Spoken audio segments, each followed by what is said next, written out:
Assalamualaikum warahmatullahi wabarakatuh. Yang terhormat Bapak dosen pengampu mata kuliah Pendidikan Agama Islam, serta rekan-rekan semua yang saya cintai dan saya banggakan.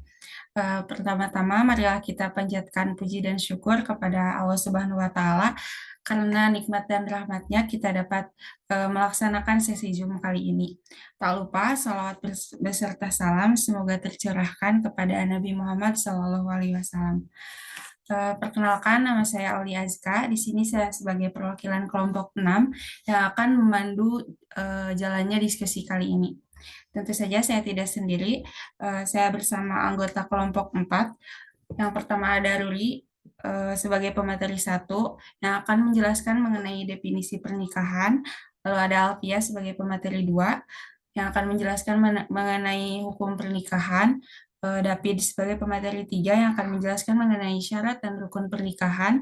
Lalu ada Eri yang akan menjelaskan mengenai tujuan pernikahan, dan juga Arif yang akan menjelaskan mengenai mewujudkan keluarga sakinah.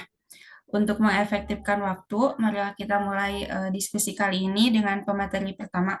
Silakan kepada Ruli untuk memaparkan materinya. Baik, sebelumnya terima kasih kepada moderator yang telah memberikan kesempatan kepada saya untuk menyampaikan materi mengenai definisi pernikahan. Pernikahan atau perkawinan secara etimologi berasal dari bahasa Arab, yaitu al-nikah yang bermakna al-wat'i, bersetubuh, al-damu, wal-atadakul, berkumpul, memasukkan, dan al-akad, perjanjian. Sedangkan menurut Muhammad Abdul Isra, ialah akad yang memberikan faedah hukum, kebolehan, kehalalan mengadakan hubungan keluarga, suami istri antara pria dan wanita yang mengadakan tolong-menolong dan memberikan batas hak bagi pemiliknya serta pemenuhan kewajiban bagi masing-masing. Lalu, menurut Undang-Undang Nomor 1 Tahun 1974 tentang perkawinan, Bab 1 Pasal 1, yaitu perkawinan ialah ikatan lahir batin antara seorang pria dengan seorang wanita sebagai suami istri dengan tujuan membentuk sebuah keluarga, rumah tangga yang bahagia dan kekal abadi berdasarkan ketuhanan yang Maha Esa. Berdasarkan beberapa pendapat di atas, dapat disimpulkan bahwa pernikahan adalah suatu ikatan lahir batin antara seorang pria dengan seorang wanita sebagai suami istri dengan tujuan membentuk keluarga yang sakinah, penuh mawadah dan rahmat, sebagai bentuk ibadah kepada Tuhan Yang Maha Esa, dan diperlukan persiapan fisik dan mental untuk melaksanakannya. Terima kasih, saya kembalikan lagi kepada moderator. Terima kasih kepada Ruli yang telah menjelaskan mengenai definisi pernikahan.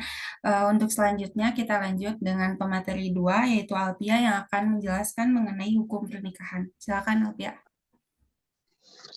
Baik, sebelumnya terima kasih kepada moderator yang telah memberikan saya kesempatan untuk menjelaskan materi mengenai hukum pernikahan. Hukum pernikahan ialah sunnah dalam Islam. Menurut para ahli fikih, hukum menikah bisa berubah tergantung kondisi seseorang yang dialaminya. Hukumnya bisa wajib, hukum wajib bagi seseorang yang memiliki kemampuan untuk menikah, memenuhi kewajiban sebagai suami atau istri, dan kondisi syahwatnya besar. Sedangkan ia tidak bisa mengendalikannya dan khawatir dirinya akan terjerumus pada perzinaan. Kemudian, hukum yang kedua ada sunnah. Bagi seseorang yang memiliki hasrat untuk menikah, namun ia tidak mengkhawatirkan terjerumus pada perzinaan. Kemudian ada mubah. Hukum mubah dijatuhkan kepada seseorang yang memiliki kemampuan melakukan pernikahan dan memenuhi kewajiban sebagai seorang istri atau suami, namun tidak memiliki dorongan syahwat yang mendesak dan tidak dikhawatirkan terjatuh kepada perzinahan. Dengan kata lain, hukum mubah ini terjadi bagi seseorang yang memiliki faktor pendorong dan penghambatnya sama kuat. Dia memiliki kemampuan tetapi belum memiliki keinginan yang kuat untuk menikah. Kemudian yang keempat, ada makruh. Hukum menikah menjadi makruh jika seseorang memiliki kemampuan untuk menikah, memiliki kemampuan menahan diri untuk tidak melakukan maksiat atau perzinahan, atau bisa dikatakan bisa menahan syahwatnya, tetapi ia tidak memiliki keinginan kuat untuk melaksanakan kewajiban dirinya kepada pasangannya, menafkahi istri bagi laki-laki, atau melayani suami bagi perempuan. Kemudian yang kelima ada haram. Hukum pernikahan menjadi haram apabila seseorang tidak memiliki keinginan dan tidak mempunyai kemampuan serta tanggung jawab atas dirinya kepada pasangannya dalam rumah tangga. Sehingga apabila terjadi pernikahan, maka dirinya dan pasangannya akan hidup terlantar dan tidak bisa membangun rumah tangga yang sakinah. Mungkin sekian, saya kembalikan ke moderator. Terima kasih kepada Alfia yang telah memaparkan materi mengenai hukum menikah. Jadi dapat kita simpulkan bahwa hukum menikah itu ada 5 ya. Yang pertama wajib, sunnah, mubah, makruh, dan juga haram. Untuk selanjutnya yaitu akan dijelaskan oleh David yang akan menjelaskan mengenai syarat dan rukun pernikahan. Silakan kepada David untuk memaparkan materinya. Terima kasih kepada moderator karena telah memberikan saya waktu untuk menjelaskan mengenai syarat dan rukun pernikahan. Pernikahan dalam Islam merupakan sebuah proses kehidupan yang panjang dan memiliki banyak dimensi dan aturan agar terciptanya rumah tangga yang harmonis dan bahagia. Dengan tujuan inilah Islam memberikan ketentuan-ketentuan yang harus dipenuhi seseorang muslim dalam menjalankan pernikahan. Untuk syarat dan rukun pernikahan dalam Islam itu terbagi menjadi lima. Yang pertama ada calon pengantin, wali, saksi akad nikah, dan mahar. Dari calon sendiri terbagi menjadi dua. Ada yang pertama itu mempelai laki-laki dan mempelai perempuan. Syarat-syarat untuk mempelai laki-laki adalah beragama Islam. Laki-laki tentunya bukan banci atau belum jelas bahwa ia laki-laki. Yang ketiga itu jelas dan diketahui orang tuanya. Yang keempat tidak dipaksa. Yang kelima tidak sedang berihram haji atau umroh. Yang keenam bukan mahramnya. Yang ketujuh tidak dalam keadaan masih beristri. Dan yang terakhir yaitu tidak mempunyai istri dan yang haram dipoligami dengan calon istri. Untuk mempelai perempuan tidak jauh beda dengan mempelai laki-laki, hanya saja ini diposisikan untuk perempuan. Yang kedua yaitu wali. Wali itu khusus untuk mempelai perempuan.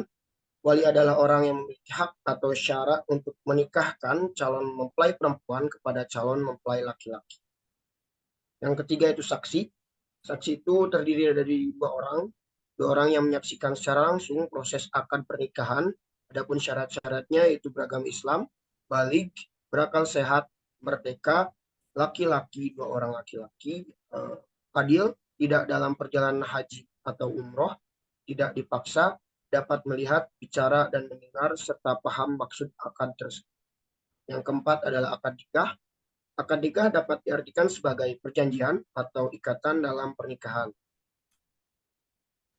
Adapun syarat-syarat yang harus dipenuhi, yaitu kedua orang yang melakukan akad harus sudah balik. Yang kedua, antar ijab dan qabul tak dapat dipisah dengan perkataan atau perbuatan yang memalingkan dari ijab dan qabul, yakni pada tempat dan waktu yang sama.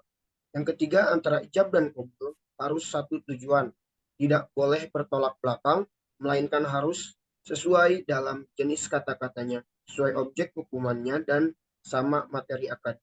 Yang keempat, itu masing-masing yang melakukan akad dapat mendengarkan bagian apa yang diucapkan oleh orang lain. Yang terakhir, yaitu calon mempelai wanita harus disebut dalam ijab dan qabul, baik dengan nama terangnya maupun dengan nama a'udhamnya. Yang terakhir ada mahar.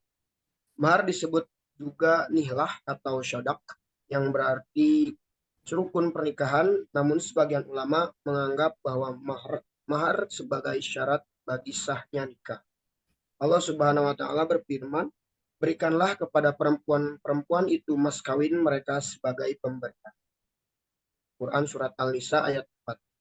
Selain itu, Rasulullah juga bersabda, pernikahan yang paling berkah ialah yang paling ringan maharnya. Hadis riwayat Ahmad. Terima kasih kepada moderator. Saya cukupkan sekian. Saya kembalikan kepada moderator. Assalamualaikum warahmatullahi wabarakatuh.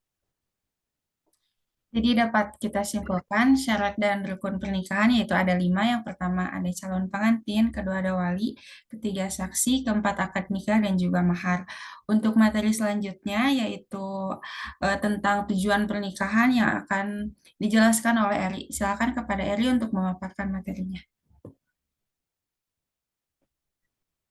Baik, terima kasih kepada moderator telah memberikan saya kesempatan untuk memberikan materi.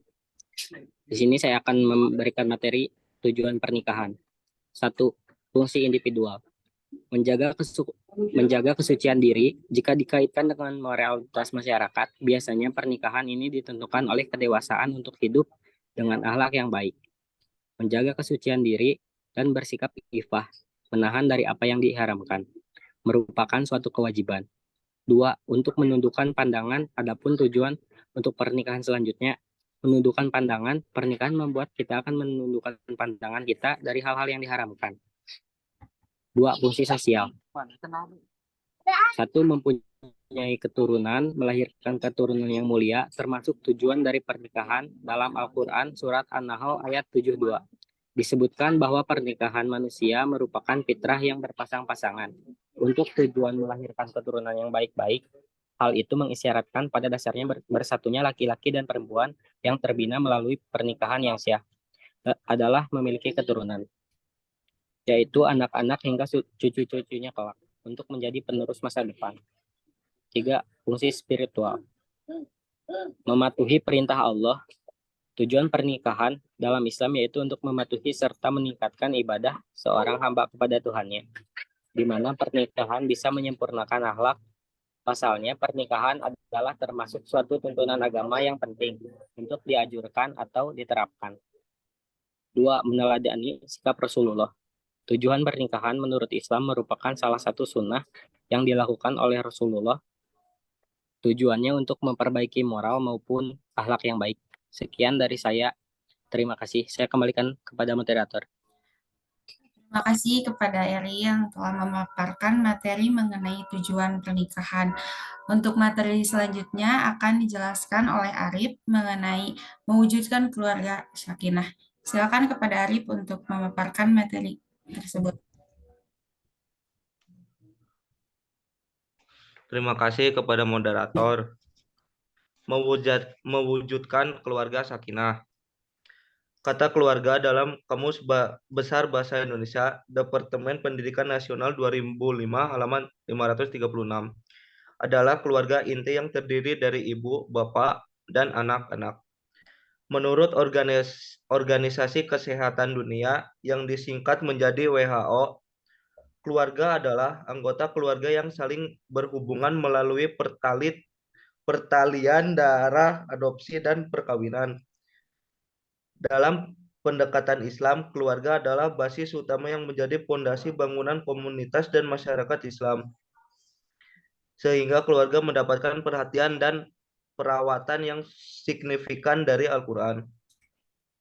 Keluarga merupakan unit terkecil dalam masyarakat. Keluarga adalah kumpulan dua orang atau lebih individu yang hidup bersama dalam sebuah ikatan, hubungan nasional, dan masing-masing individu memiliki peran di dalam sebuah keluarga. Sedangkan menurut Duval dan Logan, keluarga adalah sekumpulan orang dengan ikatan perkawinan, kelahiran, dan adopsi yang bertujuan untuk menciptakan, mempertahankan budaya, meningkatkan perkembangan fisik, mental, emosional, serta sosial dari setiap anggota keluarga. Sekian.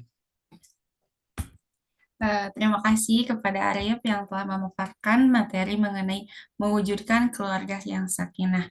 Untuk selanjutnya yaitu ada kesimpulan yang akan dijelaskan oleh saya sendiri.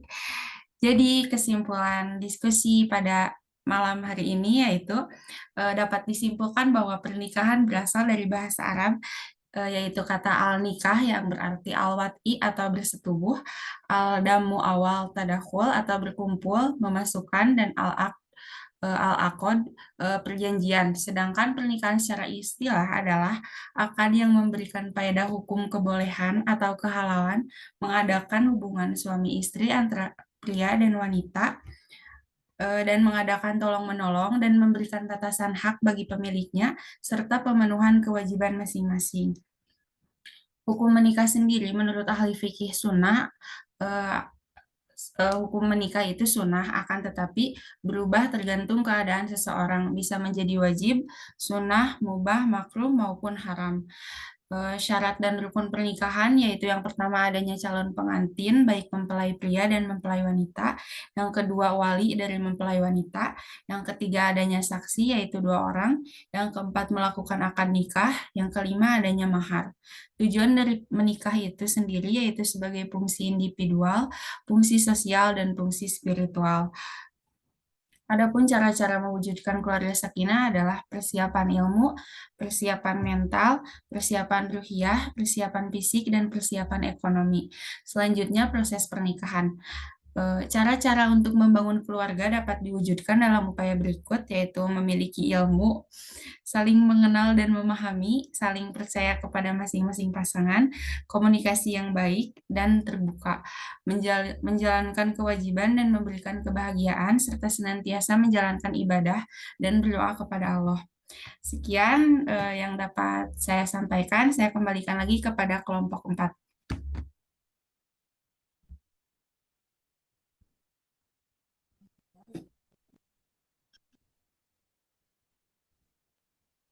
Baik, terima kasih sebelumnya kepada moderator.